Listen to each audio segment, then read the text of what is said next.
नमस्कार, आपल्या यूट्यूब चॅनलवर तुमचं स्वागत आहे. तर आजचा असा विषय आहे की आपण बघितलं आहे की या योजनेमध्ये काही बदल करण्यात आलेले आहे. तर त्याच बदलासंबंधात आणि सुधारणाबाबतचा नवीन GR महाराष्ट्र शासनाने काढला आहे. तर तो GR काय आहे आणि त्या GRनुसार कोणकोणते बदल करण्यात आलेले आहे, तसे आपण मागच्याही व्हिडिओमध्ये बघितले आहे की कोणकोणते बदल करण्यात आहे. जसं की वयोगटामध्ये सुधारणा करण्यात आलेली आहे, तसेच उत्पन्नाचा दाखला, आदिवासी प्रमाणपत्र झाले, हे सर्व त्यांनी पहिले तोंडी सांगितले होते. तसाच तो आता शासन निर्णय पक्का करण्यात आलेला आहे आणि त्यानुसार GR काढण्यात आलेला आहे. तर हा नवीन GR काय आहे आणि अजून त्यात काय बदल झाले आहे, तर हा GR आपण सविस्तर बघून घेऊ, जाणून घेऊ. आणि ह्या योजनेची परिपूर्ण माहिती घेतल्यानंतर आपल्याला त्याचा फायदाच होणार आहे. हा व्हिडिओ बघितल्याने तुम्हाला योजनेबद्दल संपूर्ण माहिती कळणार आहे आणि या माहितीची तुम्हाला नक्कीच फायदा होईल. तर हा व्हिडिओ शेवटपर्यंत नक्की बघा. तर आपण बघत आहे की मुख्यमंत्री माझी लाडकी बहीण या योजनेतील सुधारणाबाबतचा हा नवीन GR आलेला आहे. तर आपण हा नवीन GR आलेला आहे. तर या सर्व अटी त्यातल्या सुधारणा काय काय आहे, त्या काय नवीन सुधारणा केल्या त्या म्हणण्याप्रमाणे त्यांनी हा GR टाकलेला आहे. हा GR 3 जुलै 2024ला आला आहे. संदर्भ महिला व बालविकास विभाग शासन निर्णय प्रस्तावना तीच असणार आहे. सदर बैठकीमध्ये माझी लाडकी योजनेचा 28/6 रोजीच्या शासन निर्णयामध्ये अंशतः सुधारणा घेण्यात आला आहे. सुधारणेबाबतचा हा GR आला आहे. यामध्ये सुधारणा काय काय झाल्या, योजनेचे लाभार्थी, पात्रता, अपात्रता व आवश्यक कागदपत्रे. तर 3 योजनेचे लाभार्थी महाराष्ट्रातील राज्याची 21 ते 60 वर्ष वयोगटातील विवाहित, विधवा, घटस्फोटित परित्यक्त्या आणि निराधार महिला. शासन निर्णयामध्ये दुरुस्ती काय करण्यात आली, तर महाराष्ट्र राज्यातील 21 ते 65 या वर्ष वयोगटातील विवाहित, विधवा, घटस्फोटित परित्यक्त्या आणि निराधार महिला, तसेच या कुटुंबातील केवळ एक अविवाहित महिला. 4 योजनेच्या लाभार्थ्यांची पात्रता. योजनेच्या लाभार्थ्यांची पात्रता 1 राज्यातील विवाहित, विधवा, घटस्फोटित परित्यक्त्या आणि निराधार. घटस्फोटित तर सुधारणामध्ये काय आहे, राज्यातील विवाहित, विधवा, घटस्फोटित परित्यक्त्या, निराधार महिला तसेच कुटुंबातील केवळ एक अविवाहित महिला. 4 मध्ये किमान वयाची 21 वर्ष पूर्ण व कमाल 60 वर्ष पूर्ण होईपर्यंत. किमान वयाची 21 वर्ष पूर्ण ते कमाल 65 वर्ष पूर्ण होईपर्यंत. अपात्रता काय आहे, ज्यांच्या कुटुंबातील सदस्य नियमित कायम कर्मचारी, कंत्राटी कर्मचारी म्हणून सरकारी विभाग, उपक्रम, मंडळ, भारत सरकार किंवा राज्य सरकारच्या स्थानिक संस्थांमध्ये कार्यरत किंवा सेवानिवृत्तीनंतर निवृत्तीवेतन घेत आहे, परंतु बाह्य यंत्रणेद्वारे कार्यरत असलेले तथा स्वयंसेवी कामगार आणि कर्मचारी अपात्र ठरणार नाहीत. तर इकडे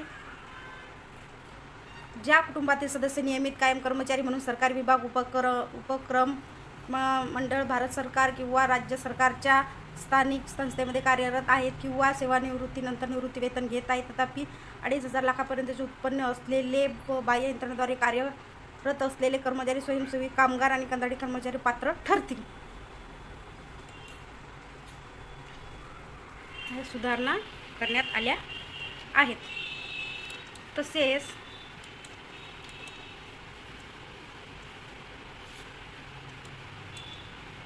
याच्यामध्ये आहे सदर लाभार्थी महिलेने शासनाच्या इतर विभागामार्फत राबविण्यात येणाऱ्या आर्थिक योजनेद्वारे 1500पेक्षा जास्त लाभ घेतला असेल, ती व्यक्ती अपात्र असणार. तसेच यामध्ये सुधारणा काय केली, सदर लाभार्थी महिलेने शासनाच्या इतर विभागामार्फत राबविण्यात येणाऱ्या आर्थिक योजनेद्वारे दरमहा 1500 किंवा त्यापेक्षा जास्त रकमेचा लाभ घेतला असेल.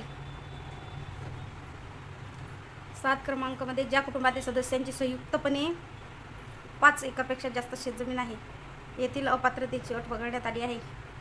हे शेतीची अट वगळण्यात आली आहे. तसेच सदर योजनेमध्ये लाभ मिळवण्याकरता खालीलपत्रे कागदपत्रे सादर करणे आवश्यक. महाराष्ट्र राज्य रहिवासी अधिवास प्रमाणपत्र, महाराष्ट्र राज्यातील जन्माचा दाखला. तर सदर योजनेत लाभ मिळवण्याकरिता खालीलप्रमाणे सादर करणे आवश्यक आहे. महाराष्ट्र राज्यातील अधिवास प्रमाणपत्र. लाभार्थीकडे अधिवास प्रमाणपत्र उपलब्ध नसेल तर त्याऐवजी महिलेचे 15 वर्षापूर्वीचे रेशन कार्ड, मतदान ओळखपत्र, शाळा सोडल्याचे प्रमाणपत्र, जन्म दाखला, 4 पैकी कोणतेही ओळखपत्र प्रमाणपत्र ग्राह्य धरण्यात येईल. परराज्य जन्म झालेल्या महिलेने महाराष्ट्रातील अधिवास असणाऱ्या पुरुषाबरोबर विवाह केला असेल तर अशा बाबतीत त्यांच्या पतीचे जन्म दाखला किंवा शाळा सोडल्याचे प्रमाणपत्र किंवा अधिवास प्रमाणपत्र ग्राह्य धरण्यात यावे. सदर योजनेचा लाभ मिळवण्याकरिता खालीलप्रमाणे कागदपत्रे सादर करणे आवश्यक. सक्षम प्राधिकारी यांनी दिलेला कुटुंब प्रमुखाचा उत्पन्नाचा दाखला, वार्षिक उत्पन्न 2.5 लाखापर्यंत असणे अनिवार्य. सदर योजनेमध्ये लाभ मिळवण्याकरिता खालील कागदपत्रे सादर करणे आवश्यक. सक्षम प्राधिकारी यांनी दिलेल्या कुटुंबाचं उत्पन्नाचा दाखला वार्षिक उत्पन्न लाखापर्यंत असणे अनिवार्य आहे. तथापि पिवळे केशरी राशन कार्ड उत्पन्नधारकांना उत्पन्नाच्या दाखले प्रमाणपत्रातून सूट देण्यात येत आहे.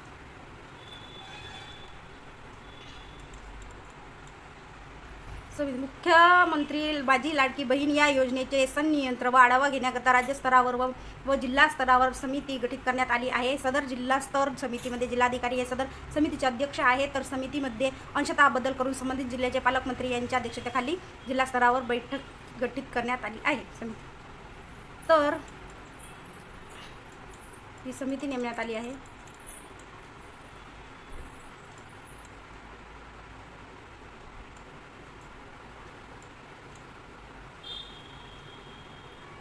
उपरोक्त कालावधीनंतर या मोहिमेअंतर्गत नोंदणीबाबतच्या कार्यवाही संदर्भात वेळोवेळी आवश्यक त्या सूचना देण्यात येतील. याबाबत खालीलप्रमाणे सुधारणा करण्यात येते.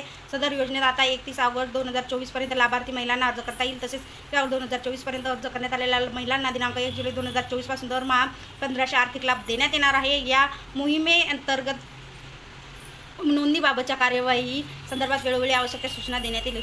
प्रोत्साहन भत्ता तर सदर योजनेअंतर्गत मोबाईल ॲपद्वारे ऑनलाईन अर्ज सादर करण्यासाठी अंगणवाडी सेविका यांना लाभार्थ्यांची अंतिम यादी प्रसिद्ध झाल्यावर एकूण पात्र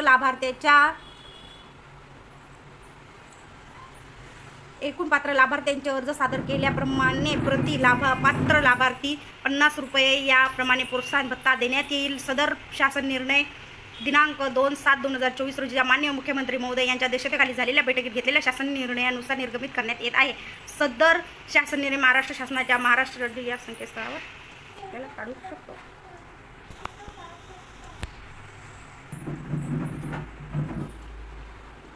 तर हा असा नवीन GR मुख्यमंत्री माझी लाडकी बहीण या योजनेचा आलेला आहे. या GR नुसार काय कोणत्या बदल त्या योजनेमध्ये करण्यात आलेले आहे हे सर्व या GRच्या माध्यमातून आपल्याला दिसून येते आणि त्यानुसारच या GR नुसारच या योजनेच्या लाभार्थ्यांना पात्र ठरवता येणार आहे. आपण GR बघितलेला आहे. त्यामध्ये सर्व अटी कोणकोणत्या अटींमध्ये पात्रतांमध्ये काय सुधारणा करण्यात आलेल्या आहे. वयोगटामध्ये सुधारणा करण्यात आलेली आहे. वयोगट 65 वर्षापर्यंत करण्यात आलेला आहे. अधिवास प्रमाणपत्र आवश्यक होते ते आता आवश्यक नसणार आहे. उत्पन्नाचा दाखल्यामध्ये सूट देण्यात आलेली आहे ज्यांच्याकडे पिवळं केशरी रेशन कार्ड आहे. तसेच परराज्यातून आलेल्या महिलांना सुद्धा याचा लाभ मिळणार आहे आणि तसेच कुटुंबातील एका अविवाहित महिलासुद्धा त्यात एक पात्रतेचे निकष कंप्लीट करणाऱ्या फॉर्म भरता येणार आहे. आणि तसेच त्यांनी अजून एक मुद्दा ॲड केला आहे तो म्हणजे प्रोत्साहनपर भत्ता देण्यात येणार आहे. ज्या अंगणवाडी सेविका आहेत त्यांना या फॉर्मसाठी दर लाभार्थ्याचा फॉर्म पूर्ण कंप्लीट झाल्यानंतर त्यांनी जे फॉर्म भरतील ती लिस्ट जी पात्र असणारे जेवढे पात्र फॉर्म असणार आहेत त्यांच्याकडे त्या दर 50 रुपये फॉर्मप्रमाणे प्रोत्साहनपर भत्ता देण्यात येणार आहे. तर हा अंगणवाडी सेविकांचा याशी निगडीत आहे आणि तुम्ही सुद्धा हा फॉर्म ते ऑफलाईन फॉर्म दिलेला आहे. तो ज्यांना ऑनलाईन भरता येत नसेल त्यांनी ऑफलाईन तो फॉर्म भरायचा आहे. अंगणवाडी सेविकाकडे तो फॉर्म संपूर्ण डॉक्युमेंट आणि तिथे स्वतः हजर राहून त्यांच्याकडून तो फॉर्म भरून घ्यायचा आहे किंवा तुम्ही नारी शक्ती दूत ॲपवर तो फॉर्म भरता येणारच आहे. ज्यांना भरता येत नसेल ते त्यांच्याकडे जाऊन भरू शकतात आणि ते जेवढे फॉर्म भरतील त्या फॉर्मनुसार प्रति फॉर्म त्यांना 50 रुपये हा भत्ता देण्यात येणार आहे. एवढा असा आपण प्रोत्साहनपर भत्ता बघितला आहे.